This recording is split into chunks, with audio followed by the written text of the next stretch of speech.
안녕하세요. 제 남편의 든든한 지원군으로 살아온 40대 여자입니다. 저와 남편은 서로 첫사랑이에요. 물론 10대 시절의 풋사랑을 제외하면 말이죠. 우린 대학생 시절부터 만나 연애를 했거든요. 그 긴 시간 동안 한눈 한번 팔 생각이 전혀 들지 않을 만큼 저는 남편을 많이 좋아했어요. 때문에 남편의 꿈에 대한 열망 또한 열렬히 응원해주며 살았습니다. 당연하게도 남편은 그런 제게 많이 고마워했고 우린 정말 소문난 인고 부부였습니다.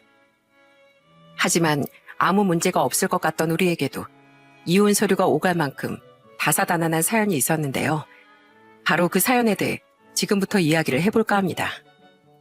남편은 저보다 2살이 어려요. 제가 23살, 남편이 21살 때 우린 연애를 시작했죠. 당시 우린 둘 다 서울에 있는 각기 다른 대학의 학생이었는데 우연한 계기로 인연이 될 수 있었어요. 남편은 저보다 비록 나이는 어리지만 존경할 부분이 많은 사람이었습니다. 리더십도 있고 끈기와 노력도 엄청났기에 저는 사람 대 사람으로서 남편에게 많은 걸 배울 수 있었어요. 그리고 저 또한 그만큼 더 나은 사람이 되려 노력했기에 우린 서로 배우고 존중하며 좋은 관계를 이어나갔습니다. 용수야, 너 코피나 코피. 내가 못 살아.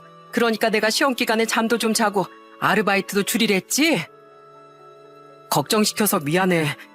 근데 최대한 휴학 안 하고 대학 졸업하려면 열심히 일해서 빨리 학비 모아야 해서 그래. 안타까웠던 건 평범했던 저희 집에 비해 남편의 집은 많이 가난했다는 겁니다. 남편의 본가는 경기도로 남편은 낡은 원룸에서 자취를 했었어요. 당시 시댁은 낡은 빌라의 시부모와 남편의 2 여동생인 시누이, 이렇게 4식구가 전세도 아닌 반전세로 살고 있었죠. 시부모는 어려운 형편에 작은 식당을 운영하며 생활비를 벌었었는데 자식이 3이나 됐으니 제대로 된 전세금조차 제대로 모으지 못했었던 거예요. 때문에 남편은 과외며 아르바이트를 쉬지 않고 돈을 벌어 월세와 생활비, 학비를 충당해야 했습니다. 들어보니 남편은 그때와 달리 어린 시절엔 꽤 유복했다고 해요. 우리 할아버지가 돈이 꽤 많으셨었거든. 아버진 1남 3녀 중 유일한 아들이라 할아버지가 지원도 많이 해주시고 나중엔 유산도 다 물려주셨어. 그런데 문제는 원래 직장을 다녔던 아버지가 할아버지 유산을 물려받자마자 크게 사업을 벌이셨다는 거야. 처음엔 그래도 잘 되는 것 같더니 나 고등학교 다닐 때 집이 완전히 무너져 버렸어. 사업에 대해 잘 모르는 아버지한테 주위에서 사기를 엄청 쳐서 사업이 부도가 난 거야. 그때 빚 갚느라 살던 집도 가지고 있던 땅도 팔고 낡은 빌라 반전세로 이사하게 됐어. 그 뒤로 부모님이 주위에 돈을 빌리고 빌려서 겨우 그 작은 식당 하나를 차리신 거야. 방 2개, 거실 하나인 시댁에서 남편은 거실에서 잘 수밖에 없었다고 해요. 하지만 그 어려운 환경에서도 남편은 수능 공부를 손에서 놓지 않았다는군요. 시댁에선 남편이 대학을 포기하고 취업을 하길 원했었는데 공부를 잘했던 남편은 좋은 직장을 갖는 것이 가난을 탈출할 유일한 길이라고 생각했다고 해요. 부모님 뜻도 이해는 해. 갑자기 집이 힘들어진 데다 내 아래로 동생이 2이나 있었으니 한 사람의 벌이라도 더 간절하셨겠지. 집안 사정을 잘 알아서 부모님이 도와달라고 하시면 거절할 수가 없었어. 그래서 나 혼자 생활하기도 힘든 와중에 종종 집에 돈을 보냈던 거야. 남편은 학비에 월세 생활비까지 버느라 힘든 와중에도 한 번씩 자신의 집에 돈을 보냈다고 해요. 그래도 남편의 첫째 여동생이 대학생이 되고 둘째 여동생이 고등학교 졸업 후 바로 취업을 하자 집에 돈을 보낼 일이 많이 줄어들었어요. 하지만 여전히 남편의 생활은 빠듯했기에 저는 그런 남편을 물심양면 도와주었죠. 됐어. 밥값 내가 낼게. 그리고 내가 저번에 해다 준 반찬들 다 먹었어? 아껴 먹지 말고 다 먹으면 말해. 내가 또 해다 줄 테니까. 괜히 돈 아낀다고 컵라면 같은 것만 먹고 살다가 건강 망치면 나중에 오히려 더 손해인 거 알지? 부모님과 함께 살아서 생활비도 월세 걱정도 없었던 전 데이트 비용을 일제 부담했습니다. 감사하게도 부모님이 학비도 대주셨기 때문에 저는 학비를 모을 필요도 없었거든요. 저는 남편에게 반찬도 자주 만들어다 주고 가끔은 몰래 현금도 지갑에 넣어줬어요. 물론 부모님이 주신 돈이 아니라 아르바이트에서 아낀 돈으로 말입니다. 남편보다 일찍 졸업한 후엔 중견기업에 취업해 더 수월하게 남편을 도와줄 수 있었죠. 남편은 그런 제게 정말 많이 미안하고 고마워했어요. 고마우면 나중에 성공해서 나 호강시켜줘. 알았지? 꼭 변호사 돼서 나 변호사 사모님 만들어줘야 돼. 그럴 때마다 전 웃으며 이렇게 말했습니다. 그리고 말뿐 아니라 저는 정말 남편이 성공에 맞지 않을 사람이라고 믿고 있었어요. 도끼에 가까운 성실함과 똑똑한 머리, 거기에 더불어 갖춘 인성까지. 이런 사람이 아니면 대체 누가 성공할 수 있겠나 싶었거든요. 법대생이 아니었던 남편은 대학교 3학년이던 25살부터 변호사로서의 꿈을 꾸더군요. 졸업 후 회사에 취업하는 것도 좋지만 조금 더 큰 돈을 벌며 사회에도 이바지할 수 있는 직업이라면서요. 그때부터 남편은 법 공부를 시작하며 대학 졸업 후 로우스쿨에 진학하기 위한 학비도 열심히 모았습니다. 저는 여전히 남편의 꿈을 응원하며 남편의 곁을 지켰죠. 그런데 문제는 남편이 대학을 졸업한 뒤에 생기더군요. 용수야, 엄마랑 아빠 너무 힘들다. 우린 좋은 대학에 간 네가 졸업하고 큰 회사에 취업하기만을 기다리고 있었어. 물론 너한테 우리가 빌부터 살 생각은 아니었지만 그래도 이제 네가 우릴 좀 도와줬으면 하고 바랐다. 그런데 취업은커녕 로스쿨에 가겠다니 우리로선 좀 당황스러워. 남편은 로스쿨 입학을 위해 여전히 아르바이트를 하며 공부를 하고 있었어요. 그러던 어느 날 저는 남편과 시모의 통화 내용을 듣게 됐어요. 그때 시모는 남편을 응원해주긴커녕 취업을 하라고 말하더라고요. 저는 대학에 진학할 때도 그때 당시에도 돈 때문에 부모에게 응원받지 못하는 남편이 안쓰러웠습니다. 저는 그날 이후 정말 깊이 고민했어요. 그리고 제 스스로의 생각에 확신을 가진 뒤 남편에게 청혼을 했죠. 자기, 이제 나랑 결혼하자. 네 미래는 내가 책임질게. 이 누나 이래봬도 월급 꽤 받는 중견기업에서 진급도 빠르고 벌써 직장생활 5년째라 돈도 꽤 모아놓은 거 알지? 이 누나가 든든히 네 뒤에서 서포트해줄게. 대신 나중에 변호사 돼서 성공하면 다 갚아주기다. 난 용수 너 믿어. 넌 변호사가 아니라 뭘 해도 성공할 사람이라는 거 말이야. 저는 남편의 성공을 남편 자신보다도 굳게 믿고 있었습니다. 때문에 제가 정한 제 인생의 동반자를 옆에서 더더욱 챙겨주고 싶어 결혼을 결심한 거예요. 남편은 그런 제 말에 크게 감동한 듯 눈물을 흘리며 받아주었죠. 고마워. 그리고 미안해. 청혼은 남자인 내가 당당하게 했어야 했는데 내 상황이 어떻든 간에 믿고 응원해준 거 자기가 처음이야. 우리 가족조차 돈 때문에 항상 날 응원해주지 않았으니까 내가 나중에 성공해서 꼭 이 은혜 다 갚을게. 그때만 해도 시부모는 남편을 믿고 큰 결심을 한 제게 고마워했습니다. 고맙다, 아가. 우리 아들 꿈을 부모로서 흔쾌히 응원해주지 못한 것이 우린 항상 미안했어.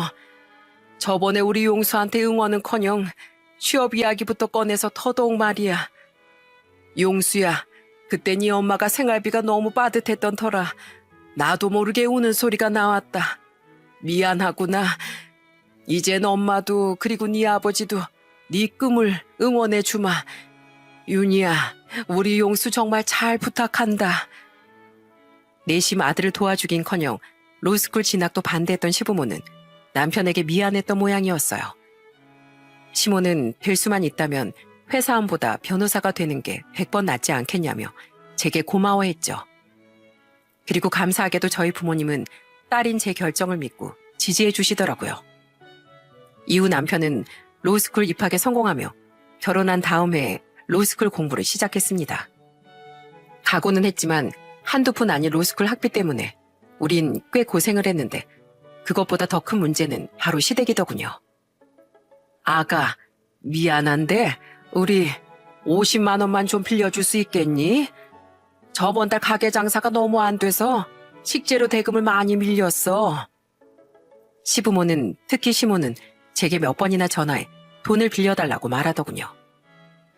당시 시누이들은 각기 다른 도시에 일자리를 구하며 독립을 했었고 자기들 월세 내고 먹고 살기도 힘들다며 시부모에게 돈을 빌려주지 않는다고 했죠. 처음에야 시댁에 대해 뭘 알았겠습니까?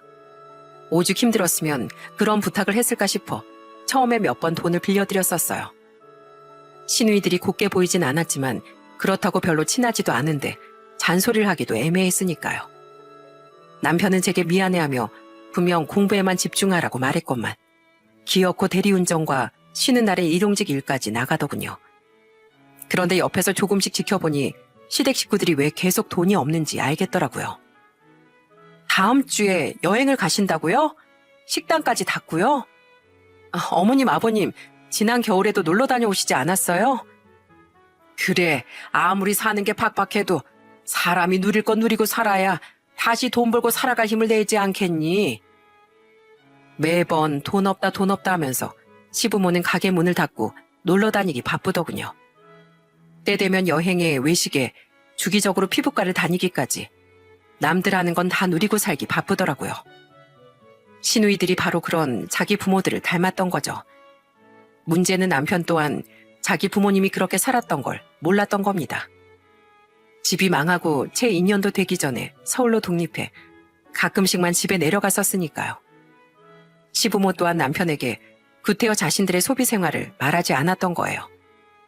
때문에 정말 집이 너무 힘들구나 하고 생각해 남편은 대학 시절에도 저와 결혼하고 나서도 시댁을 도왔던 겁니다. 그제야 자신의 부모가 왜 항상 돈이 없었는지를 알게 된 남편은 불같이 화를 냈어요. 어머니, 아버지, 저 대학 다닐 때도 이렇게 돈 펑펑 쓰고 사신 거예요? 제가 그 돈을 잠도 못 자고 매번 코피 흘려가면서 얼마나 힘들게 벌었는지 아세요? 저는 제 동생들만 철이 없다고 생각했는데 두 분이 더 큰 문제였잖아요. 대체 언제부터 이렇게 사신 거예요? 네? 우리도 나름대로 열심히 살다가 사는 지혜를 깨달은 거야. 너 대학 보내고 아둥바둥하면서 살긴 사는데 갑자기 인생이 부질없게 느껴지더구나. 이래도 없고 저래도 없을 돈이면 차라리 전처럼 누릴 건 누리고 사는 게 낫다고 생각했어. 실제로 그렇게 사니까 인생이 덜 불행하더라고. 그런데 우선 돈을 쓰고 생각하려고 하다 보니까 정작 필요한 생활비나 월세가 부족해지더구나. 그래서 급한 마음에 너한테도 부탁을 했던 거야. 미안하다. 그걸 지금 말이라고 하세요? 두 분은 그렇게 할 거 다 하고 사시면서 저한테 꿈도 포기하고 취업하러 가셨던 거예요? 정말 너무하세요. 전 정말 힘든 와중에도 가족을 위해서 최선을 다했다고요. 어머님, 아버님, 저도 좀 속상하네요. 이 사람이 얼마나 고생하고 살았는지 옆에서 다 봐왔으니까요. 지금만 해도 저희 사정 뻔히 다 알면서 두 분 여행 가고 외식하시겠다고 돈 빌리셨던 거잖아요. 한 번 갚지도 않으시고요. 죄송한데요. 저희 더 이상은 두 분께 돈 못 빌려드릴 것 같아요. 어머, 예. 우리가 막 몇백씩 빌린 것도 아닌데 참 너무하다. 솔직히 막말로 부모 자식 사이에 그 정도 돈은 좀 그냥 줄 수도 있는 거 아니냐? 너 중견기업도 아니고 능력도 있다며. 그래서 우리 아들도 변호사 만들어준다고 한 거 아니야? 그만하세요, 어머니. 제가 집사람 보기 창피해 죽겠어요. 지금껏 그런 생각으로 저희한테 돈 빌리셨던 거예요? 그리고 이 사람이 저를 믿어주는 마음으로 저랑 결혼한 거지. 무슨 저랑 부모님을 부양해 주려고 결혼한 줄 아세요? 설사 집사람이 월에 1,000만 원씩 번다고 한들 집사람을 키워주신 장인 장모님께 효도해야지. 왜 두 분한테 돈을 드려야 돼요? 두 분께 정말 실망이에요. 그렇게 우린 남편이 로스쿨을 졸업한 해 시댁의 도움을 끊었습니다. 어차피 상황이 안 되어 그렇게 큰 돈을 도왔던 건 아니었지만 정말 이건 아니다 싶었던 거죠. 여보, 제발 그만하라고도 안 할 테니까 일 좀 쉬면서 해. 당신 공부만 하기도 힘든데 그러다 쓰러져. 아니야, 이제 졸업도 했는데 어떻게 당신한테 내가 짐만 될 수 있겠어? 시댁에 더는 돈을 빌려주지 않았어도 남편은 일을 그만두지 않았습니다. 계속해서 말렸지만 절대 제게 짐이 될 수 없다며 몇 번이나 반복되는 시험 낙방 속에 공부를 이어나가면서도 말이죠. 심지어 남편은 변호사 시험에 연신 탈락하며 미추까지 되어갔어요. 여보, 양말 뒤쪽에 구멍 난 걸 왜 여태 말을 안 했어? 세상에, 운동화 밑창은 다 달아서 거의 맨땅에 발이 닿겠다. 아직 쓸만해. 양말도 기워 신으면 충분하고. 그래도 이 정도면 말을 했어야지. 당신 일부러 나 못 보게 하려고 이 양말도 나 몰래 손빨래 한 거지? 왜 날 못난한 애 만들어? 그리고 왜 내가 뭐 먹고 싶냐고 물어도 한 번은 말도 제대로 못해. 당신 이럴수록 내가 얼마나 속상한지 알아? 미안해. 근데 나 진짜 옷이 낡아도 괜찮고 별로 먹고 싶은 것도 없어서 그래. 오히려 일하느라 힘든 당신이 먹고 싶은 걸 더 많이 먹고 좋은 옷도 사 입어야지. 남편은 첫 시험에 탈락한 이후 단 한 번도 뭐가 먹고 싶다고 이야기한 적도 뭐가 필요하다고 말한 적도 없었습니다. 저는 그런 남편이 너무 안쓰러웠어요. 자신도 부득부득 돈을 벌면서 시험에 합격하지 못했다는 이유로 제게 미안해하기만 하는 남편이 말입니다. 장서방, 자, 이거 자네가 좋아하는 낙지젓갈이야. 자네 요즘 반찬값도 아낀다면서 맨밥만 퍼먹는다며. 그러지 말게. 우리 윤희가 그런 자네를 보면 얼마나 미안하겠나. 아니에요, 장모님. 저는 요새 진짜 밥이 맛있어서. 어허, 이 사람아. 처부모도 부모인데 우리한테까지 거짓말을 할 셈인가? 그러지 말게. 자네가 얼마나 노력하며 사는지 우리가 누구보다 잘 알아. 그런 남편을 옆에서 지켜보며 저희 부모님 또한 많이 가슴 아파하셨어요. 심지어 두 분은 남편이 4번째 시험에서 떨어졌던 해엔 우리를 불러 놀라운 도움까지 주셨어요. 윤희야, 아빠가 네 통장으로 1,000만 원 보냈다. 아빠, 아니에요. 그걸 왜 주세요? 저희 돈 있어요. 그래도 그냥 봐도. 그리고 장서방, 그 돈 받고 올해엔 제발 다른 일 하지 말고 공부에만 집중하게. 요새 변호사 시험을 5번 떨어지면 더 이상 시험에 응시도 못한다며? 그럼 내년이 마지막 기회일 텐데 그 기회는 꼭 잡아야 되지 않겠나? 부모님은 우리에게 무려 1,000만 원이라는 도움을 주셨던 겁니다. 저와 남편은 놀라고 죄송한 마음에 얼른 거절을 했어요.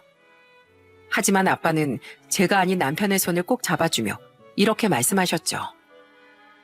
뭐든 최선을 다해봐야 결과가 어떻든 후회가 남지 않는 법이야.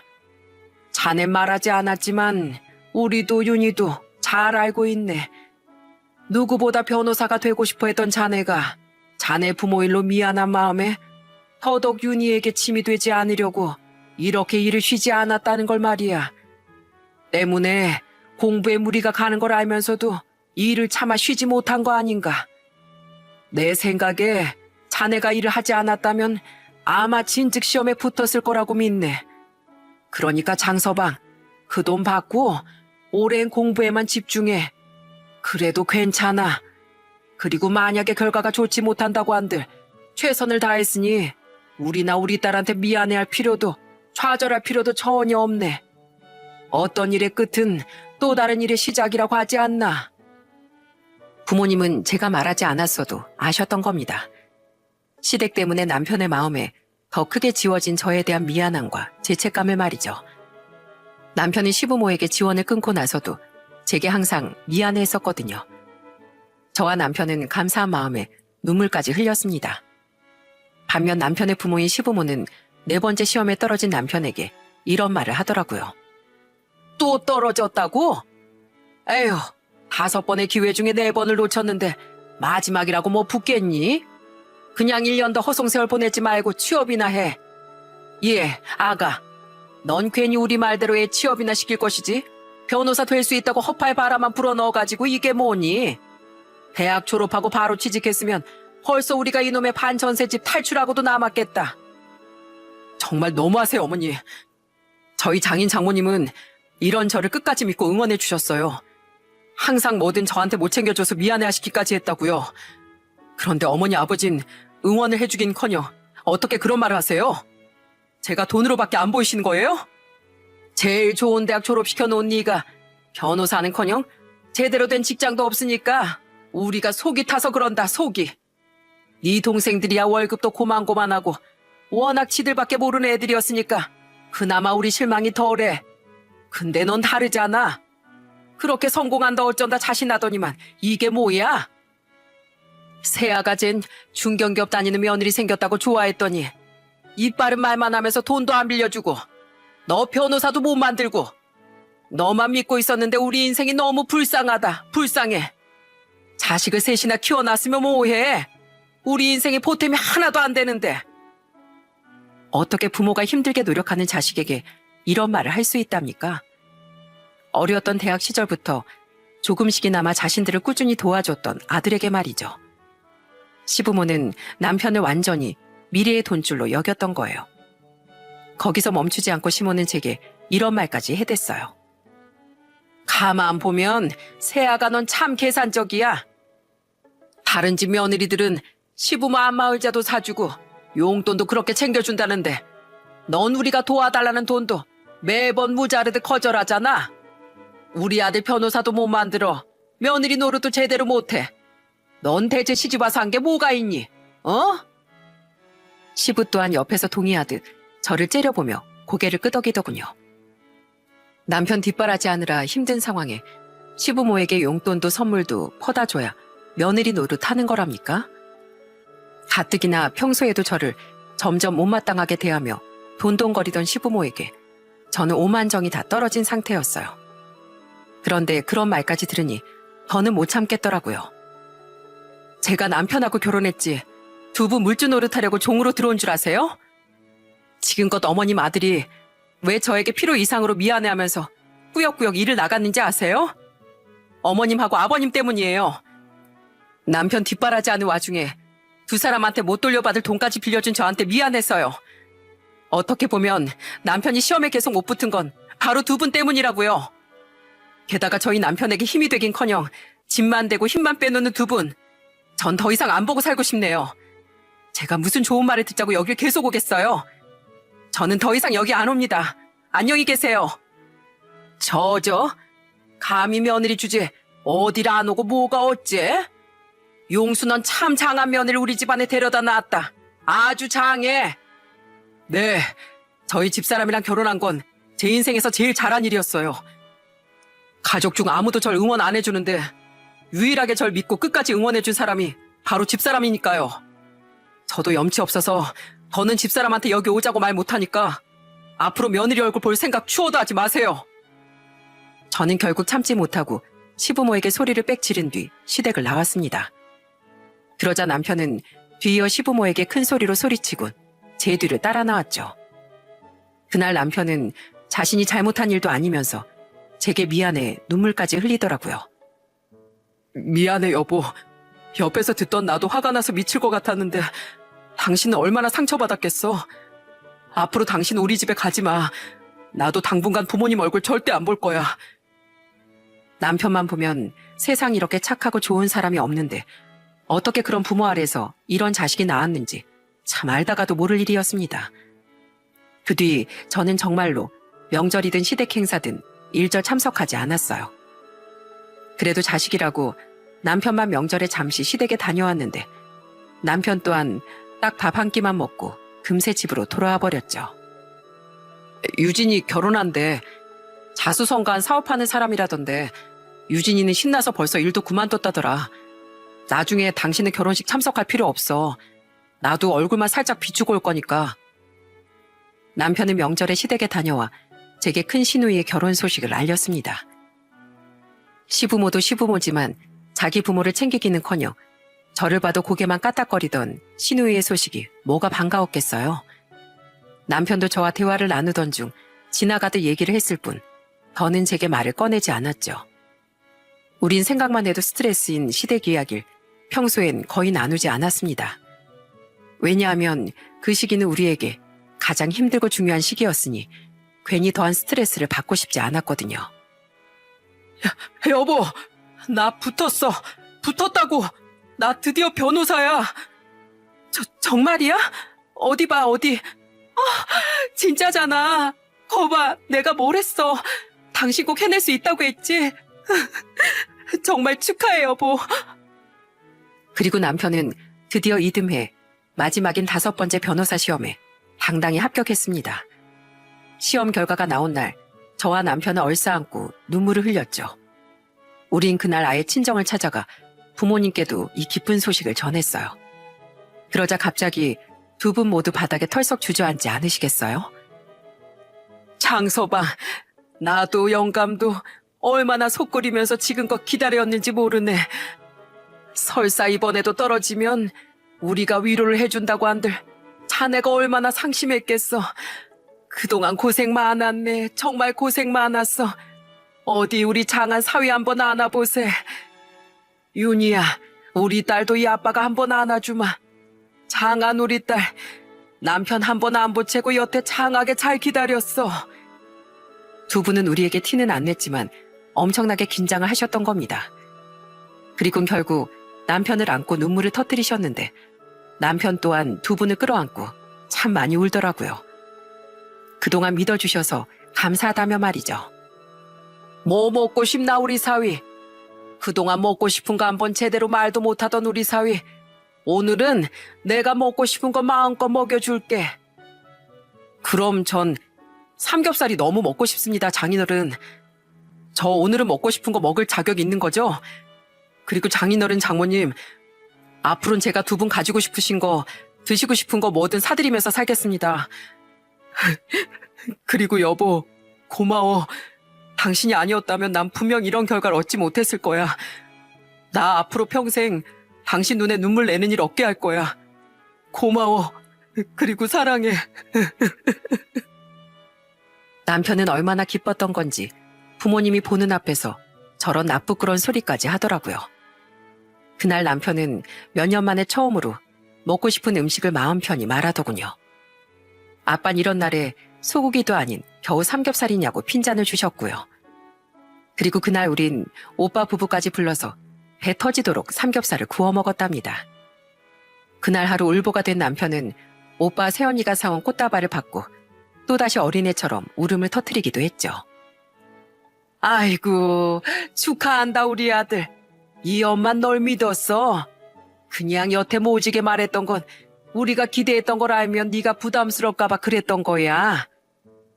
제가 시댁의 발길을 끊은 사건 이후에도 계속된 무시와 무관심의 남편은 시부모에 대한 마음이 많이 다쳤습니다. 때문인지 남편의 합격 소식도 문자 한 통으로만 전하고 말았는데 시모는 문자를 받자마자 남편에게 전화를 걸었더라고요. 그리고는 저에게까지 다 들리도록 크고 격앙된 목소리로 축하를 외쳐댔죠. 이후 시부와 시누이 또한 남편에게 전화를 걸어 들뜬 목소리로 축하를 전하더군요. 그들은 시모처럼 남편을 사실은 믿어 의심치 않았다고 말했는데 솔직히 저와 남편은 전혀 그 말을 믿지 못했어요. 내가 잘 되니까 이제 와서 또 돈 때문에 그러는 거겠지. 동생들까지 다 와서 축하해준다고 이번 주말에 다 같이 밥 먹지. 부모님이 사주신다네. 물론 저는 식사 자리에 참석할 생각이 전혀 없었습니다. 남편은 그 식사날 분명 어떻게든 또 돈 이야기를 꺼낼 게 뻔하니 아예 그날 그 자리에서 돈에 대한 얘기를 못 박아야겠다고 말했어요. 하지만 남편이 그날 시댁 식구들과 식사하는 일은 일어나지 않았죠. 어머님, 아버님이 여긴 어쩐 일이세요? 아가씨들까지 오셨네요? 식사 약속으로부터 하루 전인 금요일 시댁 식구들이 제 회사 앞까지 찾아왔더군요. 시부모와 두 시누이 모두 말입니다. 퇴근을 하던 전 회사 근처에 와 있다던 시모의 문자를 받고 급히 그들이 있는 카페로 향했어요. 대체 왜 그들이 다 같이 여길 왔나 의아해하던 전 시모가 내민 종이를 보고 헛웃음이 나고 말았습니다. 자, 이거 가지고 가서 잘 작성하고 도장 찍거라. 이게 뭔데요? 이혼 서류네요? 그건 바로 협의 이혼 서류였거든요. 시모는 어이가 없어서 웃던 제게 당당하게 자신이 인터넷에서 직접 출력해왔다고 말하더군요. 그리고 뒤이어 기가 차다 못해 황당한 소리를 늘어놓았죠. 너도 알지? 변호사라고 하면 중매가 얼마나 줄줄이 들어오는지. 내가 동네방네 우리 아들 변호사 됐다고 자랑하고 다니니까 내 지인이 귀뜸해주더라. 법조인들만 부잣집 딸내미들이랑 이어주는 중매쟁이들이 따로 있다고. 그래서 혹시나 하고 연락해봤더니 우리 아들이 아직 기혼인 걸 알고도 괜찮다고 소개받겠다고 한 부잣집이 있었대. 그 집 딸이 안 그래도 지금 남편이랑 이혼을 한 해 만에 하고 있어서 그놈 얼른 떼어버리고 변호사 사이 드리고 싶다나 봐. 그래서 그 부잣집의 장가보내게 저랑 이혼시키시려는 거예요? 당연한 거 아니냐? 고작 중견기업 다니는 너랑 빌딩까지 갖고 있는 부잣집 딸이랑 같아? 우리 내일 식사 자리에 그 여자 초대해서 아들한테 소개시켜줄 요량이다. 너도 알지? 우리 아들 무지하게 착한 거. 우리가 솔직히 그동안 너무 조바심을 내서 아들한테 속이 상할 만한 얘기를 많이 한 건 사실이야. 하지만 그 착한 애가 결국 우리 뜻을 거스르겠냐? 게다가 별 볼 일 없는 네가 아니라 돈 많은 집 사이가 되는 일인데 결국 걔도 우리 뜻 다 받아들일 거다. 그래도 착한 우리 아들이 널 내치지 못할까봐 우리가 이렇게 대신 이혼을 도와주려고 온 거야. 우리 아들도 나중엔 우리한테 고마워할걸? 돈 앞에 장사 있니? 네가 진짜로 우리 아들을 위한다면 추하게 버티지 말고 여기서 깔끔하게 이혼해. 솔직히 네가 그동안 한 게 뭐가 있니? 말만 뒷바라지지. 우리 아들 일할 거 다 시키고 우리한테 돈도 잘 안 주고 그냥 옆에 있기만 한 거지. 우린 너 말고 부잣집 며느리 들여서 아들 잘 키운 덕 좀 보면서 살아야겠다. 시부는 시모 옆에서 이젠 사업 망하면서 그만둔 골프도 다시 시작해야겠다고 말하더군요. 부모라는 그 인간들은 남편이 변호사가 되자마자 아들 장사할 생각에 신이 났던 겁니다. 그 추악한 모습이 정말 역겹기 짝이 없더라고요. 그리고 그 옆에서 시누이라는 것들도 신나게 거들었어요. 저 얼마 뒤면 결혼하는 거 알죠, 새언니? 제 남편 될 사람이 안 그래도 자꾸 왜 일을 그만뒀냐고 눈치를 줘요. 쪼잔하게. 아휴, 결혼부터 하고 그만둘걸. 근데 부자 새언니가 생기면 시누이인 저한테도 도움을 많이 주지 않겠어요? 맞아요, 새언니. 저도 언니처럼 벌써 완전 기대 중이라고요. 게다가 태생이 금수저니 주위에 부자인 남자도 얼마나 많겠어요. 부자 새언니 들어오면 저도 돈 많고 좋은 남자 소개시켜달라고 해서 결혼할 거예요. 그런 거 새언니 못 해주잖아요. 솔직히 변호사 남편 두기에 새언니 직업이 좀 딸리지 않아요? 더 창피 당하기 전에 여기서 순순히 물러나세요. 이제 막 합격한 거지 아직 정식 변호사가 된 것도 아닌 남편을 가지고 다들 단꿈에 부풀어 있더군요. 남편이 너무도 불쌍해졌지만 그와 동시에 역겨움과 분노가 치솟았습니다. 결혼 후 무려 8년이란 시간 동안 제가 얼마나 헌신했는데 왜 이딴 소리를 들어야 하나 싶더라고요. 그렇다고 생각이라는 걸 하고 사는 것 같지도 않은 그 인간들과 입 아프게 말싸움을 하고 싶지도 않았습니다. 저는 화가 나다 못해 어이가 없어 픽 웃으며 그 이혼 서류를 들고 일어났어요. 네, 이혼하죠 뭐. 도장 찍는 거 그까짓 거 뭐 어렵겠어요? 집에 가서 도장 찍고 남편한테도 도장 찍으라고 할게요. 근데 내 남편이 나랑 이혼한다고 한들 당신들 도와줄 것 같아요? 이미 내 남편, 자기 식구들, 특히 어머님, 아버님 얘기를 하면 학을 뗐는데. 아, 이제 제 어머님, 아버님도 아니죠? 한때 잠시나마 가족의 연을 맺은 사람으로서 말하는데 정신 차리세요, 아줌마 아저씨. 자식을 그렇게 저금통 취급하면서 살고 싶어요? 창피한 줄 알아야지. 얘 봐라. 그래, 멋대로 떠들려무나. 그래야 상한 네 자존심도 조금이나마 덜 아프지 않겠니? 가서 꼭 이혼 서류에 도장 찍어라. 시댁 인간들은 제 말에 비아냥댔습니다. 다가올 꽃길에 그저 신이 나서 말이죠. 저는 곧장 집으로 돌아와 이혼 서류에 도장을 쾅 찍었어요. 그리고 영문을 모르던 남편에게 그 서류를 던지며 시댁 인간들의 행동을 모조리 읊어주었습니다. 대단하지 당신 식구들? 자, 당신도 도장 찍어. 난 당신한테 최선을 다할 만큼 해서 지금 갈라서도 아무런 후회가 없어. 난 여전히 당신 사랑하는데 당신 가족들이랑은 더는 가족이란 이름으로 얽혀있고 싶지도 않아. 난 열심히 살아서 지금에 이른 내 인생 너무 좋고 사랑해. 근데 왜 내가 당신이랑 결혼했단 이유만으로 쓸모없고 한심한 사람 취급을 받아야 돼?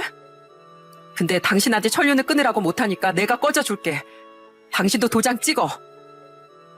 남편을 많이 사랑했지만 그땐 너무 화가 나서 제정신이 아니었어요. 그러자 남편은 경악을 하며 이혼 서류를 곧장 찢어버리더라고요. 그리고 남편은 제 두 손을 붙잡곤 애걸복걸하기 시작했습니다. 여보, 이혼이라니 그게 무슨 소리야? 내가 당신 없이 어떻게 살라고? 당신 아니었으면 내가 변호사 시험은 어떻게 합격했겠어? 미안해. 내가 다 미안해. 당신 없이 살 바엔 차라리 내가 가족들을 싹 다 끊어낼게. 안 그래도 나 자꾸만 처가랑 비교되는 내 가족들 모습 보면서 정말 많이 상처받고 실망했어. 그리고 내일 돈 이야기 못 박으면서 더 이상 명절이든 언제든 집에도 안 간다고 얘기하려고 했어. 이대로 계속 왕래하고 살면 당신한테까지 피해를 줄 테니까. 그러니까 여보, 제발 나한테 이혼이란 말은 하지 마. 난 당신 없이 하루도 못 살아. 남편은 이미 마음속에서 시댁 식구들 모두를 정리했던 겁니다.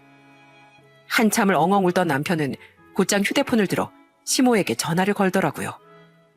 그리고는 제게 잘 들으라며 스피커폰으로 전화해 시댁 인간들에게 절연을 선언해버렸죠. 어머니, 제 아내한테 이혼하라고 했다면서요? 그래. 뭐 솔직히 너도 내심 바라는 일 아니었니? 변호사 되기 전이라면 몰라도 이제 네 급이 달라졌는데 너도 아쉽지 않았어? 그래서 이 엄마가 너 위해서 좋은 혼처도 이미 알아봐뒀어.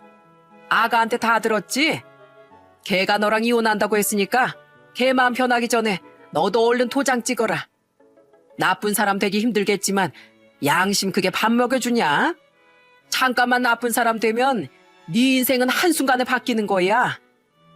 네, 방금 어머니뿐 아니라 다른 가족들 모두 나쁜 사람 자처한 덕에 인생이 바뀌었네요. 이제 당신들한테 아들, 장남인 저란 존재는 없어질 테니까요.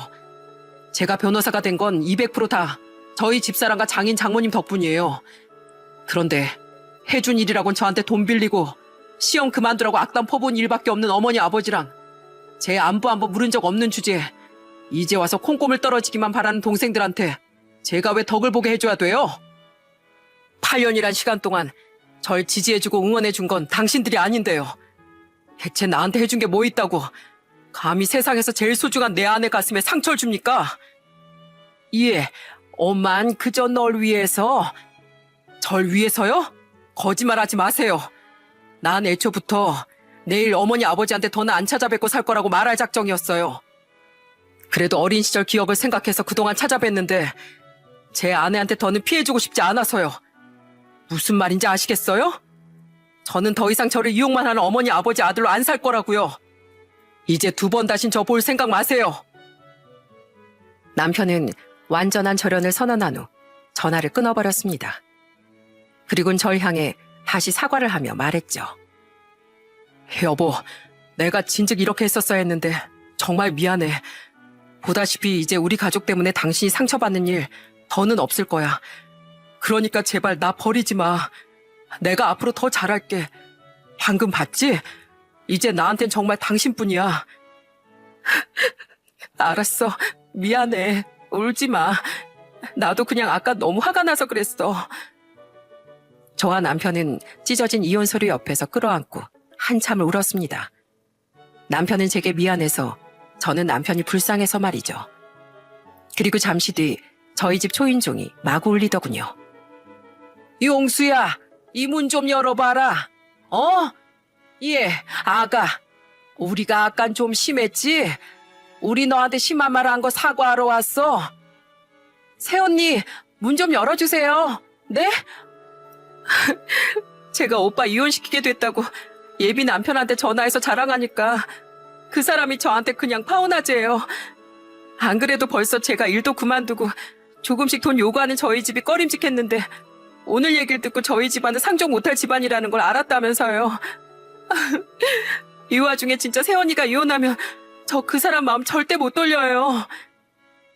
시부모와 두 시누인 닫힌 문을 두드려대며 추하게 애원하더군요. 시부모와 작은 시누는 변호사인 남편에게 떨어질 콩고물이 아쉬워서, 멍청한 큰 시누는 제게 이혼을 종용한 걸 자랑이랍시고 예비 남편에게 떠들었다가 파혼 통보를 받아서 말이죠. 남편은 얼른 밖으로 나가 그들을 쫓아내려고 했는데 저는 남편보다 앞서 문 밖으로 나가 이렇게 말했습니다. 어떤 핑계도 사과도 들으러 나온 거 아니에요. 그냥 가족에게 돈으로밖에 안 보인 내 남편이 불쌍해서 남편 위해서 한마디 하러 나온 거예요. 사람을 돈으로만 보고 대하는 거 내가 아는 행동 중 가장 저질스러운 짓이에요. 그 저질스러운 짓을 당신들은 착하기 짝이 없는 내 남편한테 해댄 거고요. 결국 내 남편에게 저런 선언까지 하게 만든 당신들, 난 평생 용서할 생각 없고 보고 싶지도 않아요.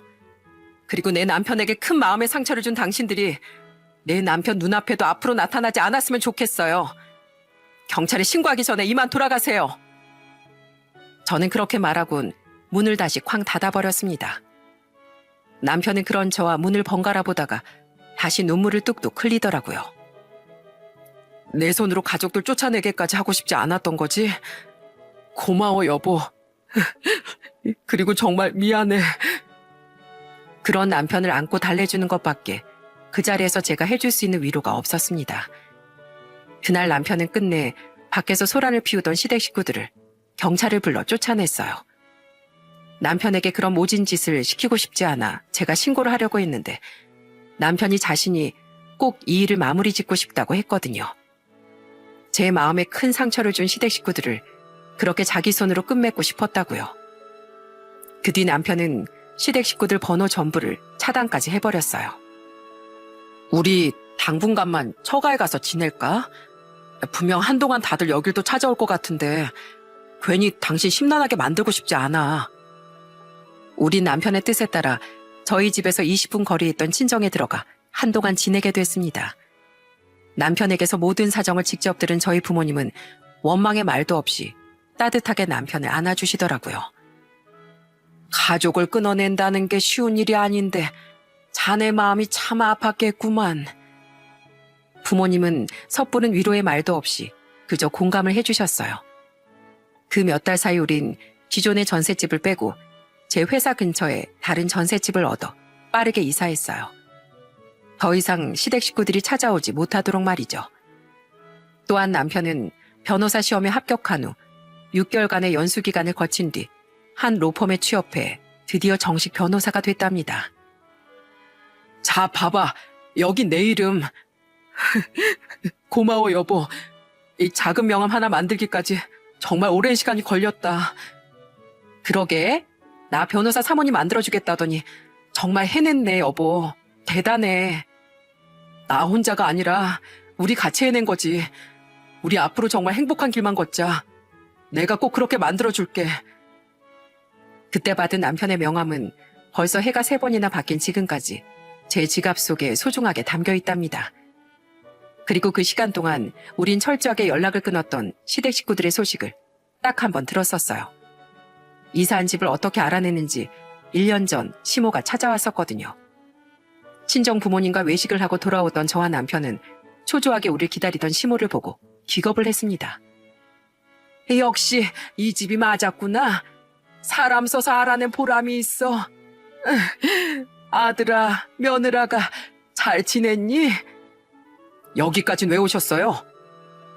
남편은 울먹이며 말을 걸던 시모에게 차갑게 대꾸하더군요.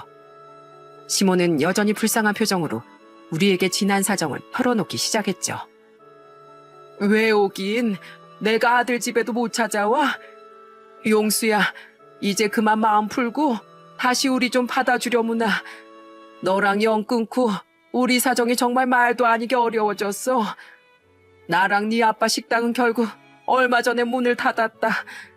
돈이 없어서 식재료를 좀 싼 걸로 오래 썼더니 가뜩이나 없던 맛이 더 없어졌다면서 손님이 완전 끊겼거든. 그리고 유진인 결국 그놈한테 파혼당한 뒤로 다시 취업도 안 하고 우리 집에 아주 눌러 앉았어. 이게 다 내가 먼저 용수 널 이혼시키려다가 이렇게 된 거라면서 나한테 자기 먹여 살리라지 뭐니. 나 때문에 자기 인생 다 망친 거래. 막내겐 회사 공금 1,000만 원인가 횡령했다 걸려서 다 물어내고 잘렸어. 그 1,000만 원 갚느라 살던 월세 보증금을 빼서 걔도 얼마 전부터 우리 집에 들어와서 같이 산다. 시댁 식구들은 그렇게 다시 그 반전세 빌라에서 다 같이 살게 됐다더군요. 큰 신우는 신세 한탄만 하며 집에서 술만 마시고 작은 신우는 이직 자리를 알아보곤 있는데 전 회사 사장이 업계 최대 커뮤니티에 은근하게 작은 신우 이야기를 흘려 이직이 쉽지 않아 고생 중이라고 하더라고요. 게다가 시부모의 식당까지 적게 됐으니 시댁은 완전히 쪽박을 찼던 거죠. 우리 결국 아예 방 하나짜리 원룸 월세로까지 이사가야 할 판이야. 그래서 급한 마음이 이렇게 널 찾아오게 된 거다. 용수야, 우리가 그래도 네 부모인데 좀 도와다오.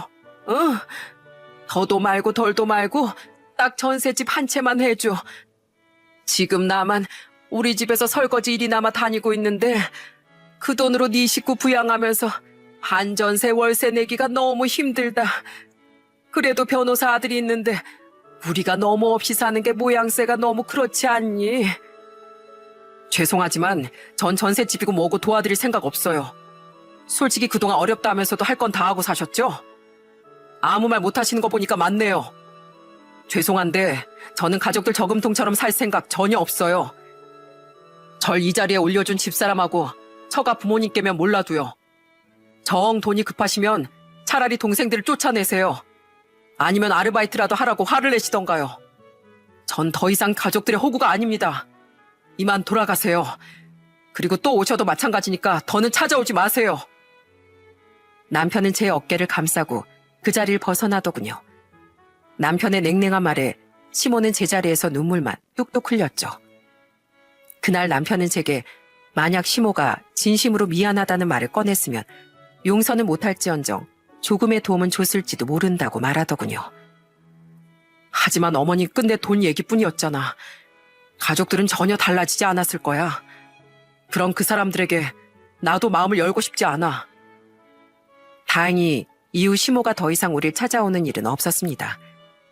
언젠가 남편 말대로 시모나 시댁 식구들이 진심으로 남편에게 미안해하는 날이 오긴 할까요? 그랬으면 좋겠습니다. 그들을 위해서가 아니라 착한 남편이 그들에게 진심 어린 사과를 한 번쯤은 받았으면 해서 말이죠. 장서방, 장서방은 여기서 살아? 어떻게 내가 올 때마다 우리 부모님 집에 있어? 모르셨어, 형님? 저희 집 둘째 아들입니다. 반면 남편은 친정 부모님과 거의 친부모 자식처럼 지내고 있어요. 제가 회사에서 늦는 날이면 남편은 어김없이 전보다 가까워진 친정에 가서 놀고 있죠.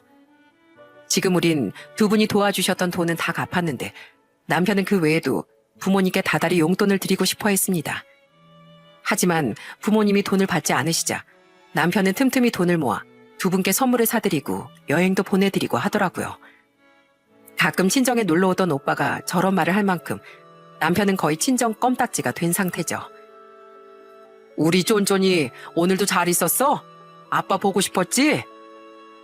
또한 기쁜 소식 하나는 제가 늦은 나이에 드디어 임신을 했다는 겁니다. 지금은 임신 4개월 차로 우린 곧 만날 아이를 기다리며 하루하루 행복한 나날을 보내고 있답니다. 이렇게 저와 남편은 힘든 시기를 무사히 이겨내고 지금 더 행복해질 준비를 하고 있어요. 그리고 얼마 전 원래 시댁 이야기를 잘 꺼내지 않던 남편은 제게 이런 말을 하더군요. 사람 일을 뭐든 확언할 순 없지만 아마 난 부모님도 동생들도 아주 오랫동안 보지 않고 살 거야. 당신과 장인 장모님 덕에 뼈저리게 깨달았거든. 진정한 가족은 가족이란 이름 뒤에 숨어서 뭔가를 바라기만 하는 사람이 아니라 대가를 바라지 않고 끝없이 응원을 주는 존재라는 걸 말이야. 내 부모님과 동생들은 나의 가족이 아니라 기댈 수 있는 화수분으로만 봤던 거야. 만약 내가 가족들과 왕래한다면 그건 가족 사이를 더 망치게 되는 길일 뿐인 걸 잘 알아. 그러니까 난 지금 이대로 당신하고 처가 식구들 그리고 곧 태어날 우리 아이랑만 행복하게 살아가고 싶어. 남편은 지금 로펌 내에서도 인정받는 유능한 변호사가 되어가고 있습니다. 친정 식구들과 저에게도 사랑을 듬뿍 받고 곧 그토록 기다리던 한 아이의 아빠까지 되죠. 이렇게 고생 끝에 드디어 행복을 쥐게 된 남편의 가슴에 결코 사라지지 않을 하나의 괴로움을 남겨준 시댁 식구들이 저는 참 원망스러워요. 착한 사람이니 비록 절연했을지언정 시댁 식구들의 존재 자체는 항상 남편에게 아픈 상처로 남아있을 테니까요. 저는 여전히 그런 남편의 든든한 지원군이 되어 곁을 지켜주며 살아가려고 합니다. 가족에게 상처를 받은 남편을 더 큰 가족의 사랑으로 감싸주며 말이죠. 예전 남편의 말처럼 그저 가족이란 이름으로 바라기만 하는 게 아니라 대가 없는 응원과 지지를 아끼지 않는 존재. 바로 그것이 진정한 가족이라는 걸 잘 알고 있으니까요. 그리고 원망스러운 시댁 식구들이 언젠간 돈 때문이 아니라 진정한 가족이 무엇인지 깨닫고 그제야 제 남편을 잃은 것에 대해 땅을 치고 후회할 날이 꼭 왔으면 좋겠네요. 쓰면 없어지는 허무한 돈이 아니라 소리 없이 항상 곁에 있어주는 든든한 존재. 바로 가족의 소중함을 여러분 또한 제 사연을 통해 되새겨 볼 수 있는 시간이셨으면 좋겠습니다. 긴 이야기를 마치고 저는 이만 일상으로 돌아가 볼게요. 제 이야기 끝까지 들어주셔서 감사드립니다. 그럼 안녕히 계세요.